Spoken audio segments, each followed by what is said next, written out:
बिस्मिल्लाहिर्रहमानिर्रहीम।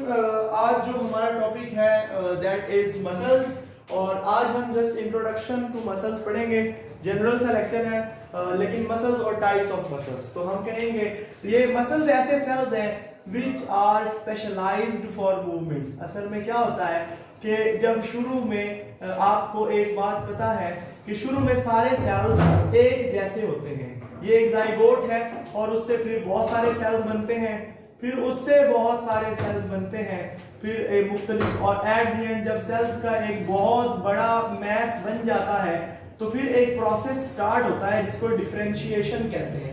उस प्रोसेस के अंदर क्या होता है कि कुछ सेल्स ऐसे खून के सेल्स बनना शुरू हो जाते हैं, कुछ सेल्स ऐसे हड्डियों के सेल्स बनना शुरू हो जाते हैं, और कुछ सेल्स ऐसे लंबे लंबे फाइबर्स की शक्ल इख्तियार कर लेते हैं, और फिर इसी तरह कुछ सेल्स न्यूरॉन्स बन जाते हैं।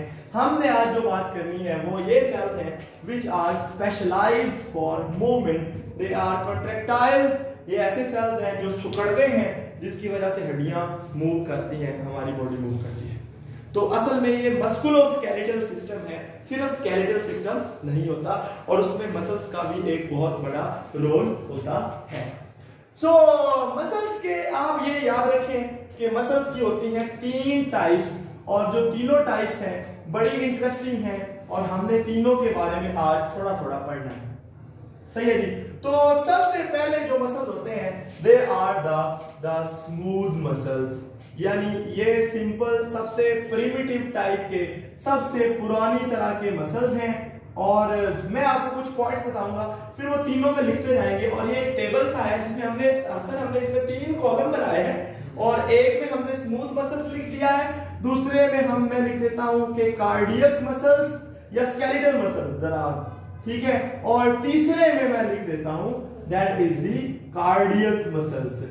नाम से जाहिर है कि ये क्या करते होंगे और कहां होते होंगे, लेकिन हम सबसे पहले बात करेंगे तो जनरल अपीयरेंस की बात करें अगर इन सेल्स की, तो ये जो सेल्स हैं स्मूथ मसल्स ये या तो लॉन्ग फाइबर्स की शक्ल में होते हैं या फिर स्पिंडल शेप होते हैं, ठीक है, यानी फर्ज किया ये ऐसे भी हो सकते हैं, ठीक है, और जो है वो ये इस तरह दरमियान से थोड़े से चौड़े और इस तरह भी हो सकते हैं, ठीक है। ये बेसिकली एक सेल है, ये पूरा मसल ना समझे आप इसको, यानी एक दरमियान से हमने जिस तरह टीफी होती है ना मसल, ये एक इस तरह एक चीज बनाई है और उसके दरमियान में एक न्यूक्लियस है, ठीक है।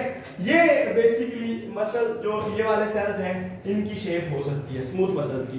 ये मोस्ट प्रिमिटिव टाइप के सेल्स हैं, और ये आम साथ साथ तीनों का ही बताता जाऊं, जो स्केलेटल मसल्स हैं ये भी स्पिंडल शेप हो सकते हैं, और ये सीधे इस तरह के फाइबर्स भी होते हैं, और इनके अंदर बहुत सारे न्यूक्लियस, वो मैं भी इसी डायग्राम के ऊपर आपको बताता जाऊंगा कि ये क्या क्या है, ठीक है। और जो कार्डियक मसल्स होते हैं वो लाइक दिस होते हैं, फर्ज किया इट्स लाइक दिस, और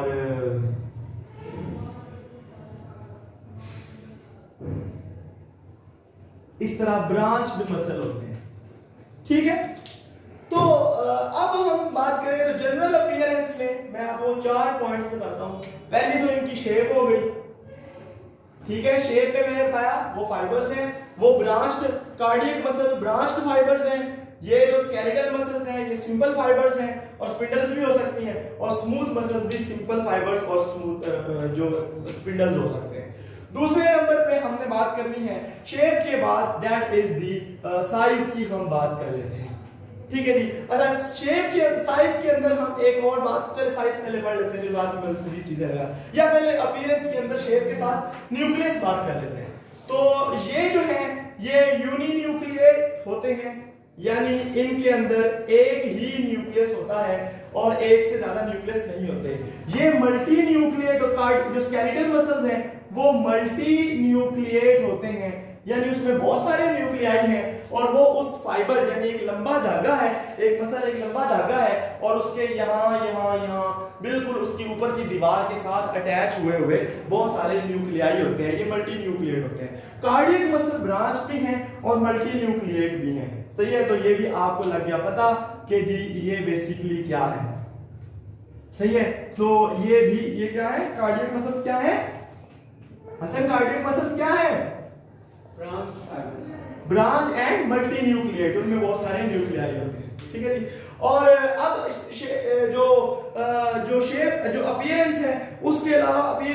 ब्रांचिंग आ गई, आपको पता है ये भी अनब्रांच्ड है। पहले दो स्मूथ और कार्डियक क्या है, अनब्रांच्ड, और ये ब्रांच्ड, सॉरी ये भी अनब्रांच्ड, और सिर्फ कार्डियक मसल जो है वो ब्रांच्ड होते हैं। तो ये आपने अपीयरेंस जो है या शेप जो है उसके अंदर आपने ये वाले पॉइंट्स पढ़ने हैं, ठीक है। ये पहला अपीयरेंस का जो इनका है वो है। फिर हम अगर साइज की बात करें तो ये अपीयरेंस शेप का था, दूसरा जो पॉइंट है दैट इज साइज। और जो साइज है वो आपने ये याद रखना है कि सबसे ये छोटे वाले ये होते हैं स्मूथ मसल्स, 3 से 8 माइक्रोमीटर तकरीबन इनका डायमीटर होता है।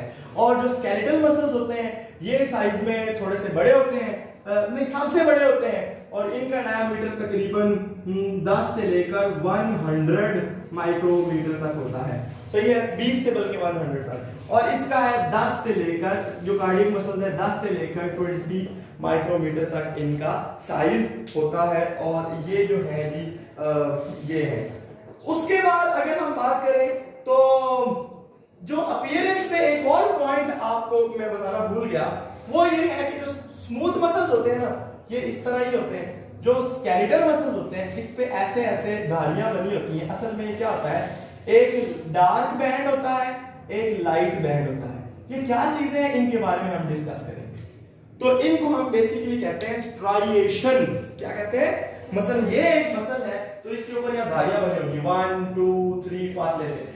एक ब्लैक एरिया होगा डार्क, फिर आगे व्हाइट, फिर डार्क, फिर लाइट, फिर डार्क, फिर लाइट, इस तरह से इसको हम कहते हैं स्ट्राइएशंस। और जो स्केलेटल मसल्स हैं वो भी स्ट्राइएटेड है, और जो कार्डियक मसल्स हैं वो भी स्ट्राइएटेड होते हैं। लेकिन जो स्मूथ मसल्स हैं वो स्ट्राइएटेड नहीं होते। इनको हम स्ट्रिपिंग भी कहते हैं, और ये नॉन स्ट्रिप्ड या नॉन स्ट्राइएटेड होते हैं स्मूथ मसल्स। तो ये बेसिकली शक्ल और साइज आपने पूरा पढ़ लिया। शक्ल में यानी अपीयरेंस में आपने उसकी शेप पढ़ी, आपने उसकी स्ट्राइएशंस पढ़ी, न्यूक्लियस पढ़े, कितने हैं कितने नहीं है, ब्रांचिंग पढ़ी। ये 4 पॉइंट आपने इसमें अपीयरेंस में पढ़े, और साइज में आपने एक ही पढ़ा, सही है। अब आते हैं कुछ जनरल इनके मजीद कैरेक्टरिस्टिक्स के ऊपर। तो वो आपने देखना है जी कि ये जो मसल्स हैं स्मूथ मसल्स, सबसे पहले अब हमने देखना है कि ये मसल्स का स्पीड ऑफ रिस्पांस क्या होती है। तो इनका जो है वो स्लो रिस्पांस होता है, ठीक है। कार्डियक मसल्स का भी तकरीबन स्लो टू इंटरमीडिएट ये जो है वो रिस्पांस होता है, यानी इनकी स्पीड ऑफ कंट्रैक्शन फिक्स होती है। और जो स्केलेटल मसल्स हैं इनका स्लो टू रैपिड, जरूरत के मुताबिक आप इनको स्लो, आपने हाथ पीछे आराम आराम से करना है कि तेज करना है, आपकी मर्जी, सही है। उसके बाद आपने, मैं अब हर कलर से डिफरेंट पॉइंट बता रहा हूं। पहले अपीयरेंस का तो जनरल पढ़ लिया, अब ये जो था ये इनका स्पीड ऑफ रिस्पांस है। ये वाला जो पॉइंट है वो क्या है, स्पीड बाय इधर लिख नहीं ना, बस आप समझ जाएंगे, ठीक है, स्पीड ऑफ रिस्पांस। उसके बाद आपने ये देखना है स्मूथ मसल्स हमारे कंट्रोल में नहीं होते, ये इनवॉलंटरी मसल्स हैं, ये हमारे कंट्रोल, इनके जो एक्शन है वो हमारे कंट्रोल में नहीं होते। और ये जो स्केलेटल मसल्स हैं ये वॉलंटरी होते हैं, हमारी मर्जी है कि इनको पीछे खींचो, आगे खींचो, इधर लेके जाओ, उधर लेके जाओ। कार्डियक मसल्स भी इनवॉलंटरी होते हैं, हमारे कंट्रोल में नहीं होते, सही है। उसके बाद अगर हम बात करें तो एक चीज होती है ऑटो रिदमिसिटी, कि ऑटोमेटिकली उनका रिदम, उनकी स्पीड, उनका वो ऑटोमेटिकली एडजस्ट होता रहता है। वो इन दो के अंदर, स्मूथ और कार्डियक के अंदर ऑटो रिदमिसिटी होती है और स्केलेटल मसल्स में नहीं होती। तो ये अब मैं इस साइड पे लिख देता हूं सिर्फ ऑटो रिदमिसिटी, इनमें ठीक है, इनमें नहीं है, और इनमें है, सही है। फिर एक बात यह है कि कौन इसको ऑर्डर करेगा, तो यानी किसके कहने पे स्टिमुलस फॉर कंट्रैक्शन इन तीनों तरह के मसल्स के लिए क्या है, सही है। तो ये जो स्मूथ मसल्स होते हैं ये मूव करते हैं किसके कहने पे, ये खुद ब खुद, प्लस हल्की सी नर्वस स्टिमुलेशन, यानी नर्वस सिस्टम इनको तेज या कम कर सकता है थोड़ा बहुत, लेकिन ये खुद ब खुद चलते हैं, तो इसकी हम कहते हैं स्पॉन्टेनियस, यानी ये कंट्रोल में नहीं, यानी इनकी ऑटोमेटिकली अंदर से ही इनको तहरीक मिलती है मूव करने के लिए, कॉन्ट्रैक्ट करने के लिए। स्पॉन्टेनियस प्लस नर्वस सिस्टम भी इनको थोड़ा सा एक्शन देता है। ये skeletal muscle totally nervous system पे बिलीव करते हैं, ठीक है, और जो कार्डियक मसल्स हैं वो टोटली स्पॉन्टेनियस होते हैं, बस उनको सिर्फ उनकी स्पीड को तेज करने के लिए वो थोड़ा सा सिंपैथेटिक और पैरासिम्पैथेटिक है, लेकिन इनको तहरीक जो है आपको पता है कि दिमाग की तरफ से ऑर्डर नहीं आता, दिमाग की तरफ से थोड़ा सा तेजी का ऑर्डर आ जाता है। आपको पता है इनका अपना ऐसे नोड होता है जो बिजली पैदा करता है, और ये उससे ही कार्डियक मसल्स का, दिल का अपना नर्वस सिस्टम होता है। आपको पता है heart has its own intrinsic nervous system, intrinsic कहते हैं खुद अपना जाती, ठीक है। अब स्पीड ऑफ कंट्रैक्शन भी हो गई, और नर्व कंट्रोल, नर्वस कंट्रोल वो मैंने आपको बता दिया किसका वॉलंटरी है किसका इनवॉलंटरी है। हाँ, एक चीज ऐसी है दैट इज कि इनके अंदर कनेक्टिव टिश्यू कितना है और आपस में ज्वाइनिंग कितनी है। भाई ये जो स्मूथ मसल्स हैं ये आपस में कोई नहीं जुड़े होते, फाइबर टू फाइबर लिंकेज नहीं होता, इनके अंदर होता है, सही है।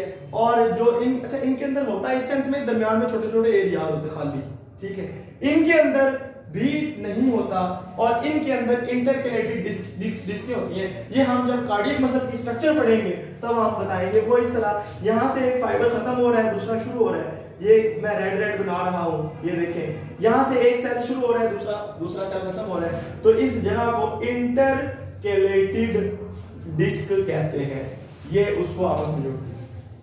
अब आते हैं कि ये वाले मसल्स कहां कहां पे होते हैं, तो लोकेशन याद रखिएगा। जो स्मूथ मसल्स हैं ये हमारे लोकेशन, अब ये बड़ा इंटरेस्टिंग है क्योंकि इसकी बुनियाद पे आता है एमसीक्यू कि यहां पे कौन सा मसल होगा। तो ये विजुअल ऑर्गन्स में है, विजुअल ऑर्गन्स मतलब हमारे पेट में, डाइजेस्टिव सिस्टम में, अगर कहीं किसी नालियों में, ब्लड वेसल्स में, खून की नालियों में होते हैं, बिल्कुल होते हैं। इसके अलावा आयरस के मसल यही है, सही है, स्मूथ मसल्स हैं। इसी तरह जो है आयरस के अलावा ग्लैंड्स, एक चीज होती है, एक दफा आपको पता होना चाहिए, ग्लैंड आमतौर पर सेल्स होते हैं ना जो कुछ ना कुछ बनाते हैं, कई दफा ग्लैंड कॉन्ट्रैक्ट करता है और उसमें से उसकी सिक्रीशन बाहर निकल लेती है। वो मसल जो उसको कॉन्ट्रैक्ट करते हैं ग्लैंड को, वो भी ये वाले होते हैं, सही है। और वो मसलन ये देखे ना, ये ग्लैंड के सेल्स हैं, ठीक है, और गोल गोल मैंने गोल गोल दाने बनाए हैं सर, और इनके ऊपर ये इस तरह मैंने लाइनें लगा दी हैं। वो जो लाइनें हैं वो एक जाल है जिसके अंदर वो छोटे छोटे दाने अंदर फंसे हुए हैं, वो दानों ने उनको जाल दबाएगा, उनसे जो भी चीज होगी वो बाहर निकल लेगी। तो ये वाले मसल्स भी बेसिकली ये आप देखें तो ग्लैंड्स के अंदर भी अगर होंगे तो वो स्मूथ मसल, सही है। और स्केलेटल मसल अंडरस्टूड है कि तकरीबन 650 स्केलेटल मसल्स हमारी हड्डियों के स्केलेटन के साथ जुड़े हुए हैं। और कार्डियक मसल्स आपको पता है कहाँ होते हैं, मायोकार्डियम में, दिल की 4 लेयर होती है, वैसे तो 3 मेन लेयर होती हैं और एक कवर होता है, एंडोकार्डियम, मायोकार्डियम एंड एपिकार्डियम, और फिर उनकी ये एक पेरिकार्डियम होती है दिल की। तो मायोकार्डियम सिर्फ मसल्स की बनी होती है, तो ये मायोकार्डियम में ये वाले मसल जो हैं ये होते हैं।